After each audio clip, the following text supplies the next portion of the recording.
ఇదిగోండి ఈ ఫామ్లో ఆల్రెడీ మీరు ప్రజాపాలనకు సంబంధించి ఈ ఫామ్ని మీరు నింపే ఉండుంటారు. ఆ నింపిన సిచ్యువేషన్లు ఇదిగో ఇక్కడ ఒకసారి పాజ్ చేసే ప్రయత్నం చేద్దాం.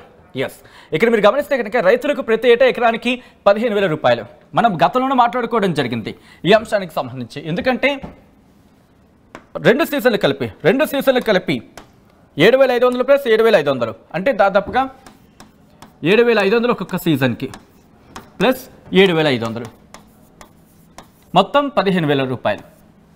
సో ఈ నేపథ్యంలో మీరు రైతుని టిక్ చేస్తారు, కౌలు రైతుని టిక్ చేస్తారు. సపోజ్ కౌలు రైతు అని చెప్పి టిక్ చేశారు. అక్కడ పట్టాదారు పాసు పుస్తకం నెంబర్లే మీరు ఇవ్వడం జరుగుతుంది. ఆల్రెడీ నిన్న మనం మాట్లాడుకున్నాం. దాంతోపాటు ఆ డీటెయిల్స్ని సర్వే నెంబర్ ఎంత, ఏ సర్వే నెంబరు ఆ సర్వే నెంబర్ ఇస్తారు. విస్తీర్ణం ఎంత విస్తీర్ణం, ఎన్ని ఎకరాలు. ఇక్కడ మాత్రం ఇంట్రెస్టింగ్గా ఉందని చెప్పుకోవాలి. సాగు చేస్తున్న భూమి వివరాలు మీరు ఇవ్వాలి. సాగు చేస్తున్న భూమి వివరాలు, మీరు ఎంత భూమిని సాగు చేస్తున్నారనే ఆ డీటెయిల్స్ మాత్రం ఇవ్వాల్సి ఉంటుంది. దాని సర్వే నెంబర్ అంతా, దాంట్లో ఎన్ని ఎకరాలు లేకపోతే ఎంత ప్రాంతంలో మీరు అంటే ఎంత విస్తీర్ణంలో మీరు సాగు చేస్తున్నారు. సపోజ్ 2 ఎకరాలు అనుకుందాం, 2 ఎకరాలు. దాంతోపాటు ఇక్కడ డీటెయిల్గా ఆల్రెడీ మనం చూసాం. వ్యవసాయ కూలీలు అయితే కనుక వ్యవసాయ కూలీలు అయితే దానికి పెట్టి దానికి ఉపాధి హామీ కార్డు నెంబర్ ఇవ్వాల్సి ఉంటుంది.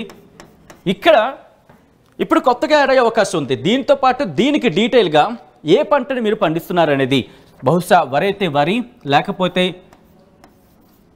వరి, మొక్కజొన్న అయితే మొక్కజొన్న, ఇలా ఆ డీటెయిల్స్ ఇవ్వాల్సి ఉంటుంది. ఇప్పుడు ఇది యాడ్ అయ్యే అవకాశం ఉంది దీనికి సంబంధించి. దీంతో పాటు మీరు గమనిస్తే కనుక ఇక్కడ ఈ డీటెయిల్స్ అన్నిటిని ఫిల్ చేయాల్సి ఉంటుంది.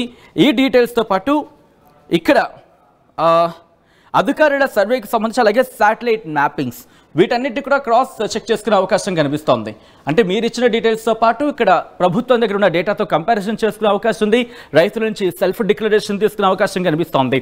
అయితే ఇక్కడ ఒక చర్చ ప్రారంభమైనది మనకు అందుతున్న సమాచారం. మరి ముఖ్యంగా మేధావుల నుంచి అలాగే ప్రజల నుంచి కొన్ని విజ్ఞప్తులు వచ్చాయి. దాంతోపాటు కొన్ని సజెషన్స్ వచ్చాయి, కొన్ని సూచనలు వచ్చాయి. ప్రభుత్వం వాళ్ళతో మాట్లాడింది, వాళ్ళ నుంచి కొన్ని వినతులను తీసుకుందని ఒక డిస్కషన్ జరుగుతోంది. ఈ నేపథ్యంలోనే కొన్ని షరతులకు సంబంధించి ప్రతిపాదనలు వచ్చాయి. కొన్ని షరతులు ఉండాలంటూ కొంతమంది, లేదు పాక్షికంగా ఆంక్షలు ఉండాలంటూ కొంతమంది, ఇటువంటి డిస్కషన్ జరిగింది. అయితే ఈ 2 డిస్కషన్స్ని ప్రభుత్వం మరి ముఖ్యంగా క్యాబినెట్ సబ్ కమిటీ విన్నది, వాటిని దృష్టిలో ఉంచుకుంది, వాటిని పరిశీలించింది. అయితే క్యాబినెట్ సబ్ కమిటీ పరిశీలనలో ఎటువంటి అంశాలు వెళ్ళాయి, ఏమైనా షరతులు అంటే కండిషన్స్ ఏమైనా ఉన్నాయా, లేకపోతే ఏమైనా ఆంక్షలు ఉన్న సిచ్యువేషన్ ఏమైనా ఉందా అంటూ కూడా చర్చ జరుగుతుంటే అవేవి ఉండకపోవచ్చు అంటూ క్యాబినెట్ సబ్ కమిటీ నివేదికలో ఉన్నదంటూ ఇంకొక చర్చ జరుగుతోంది.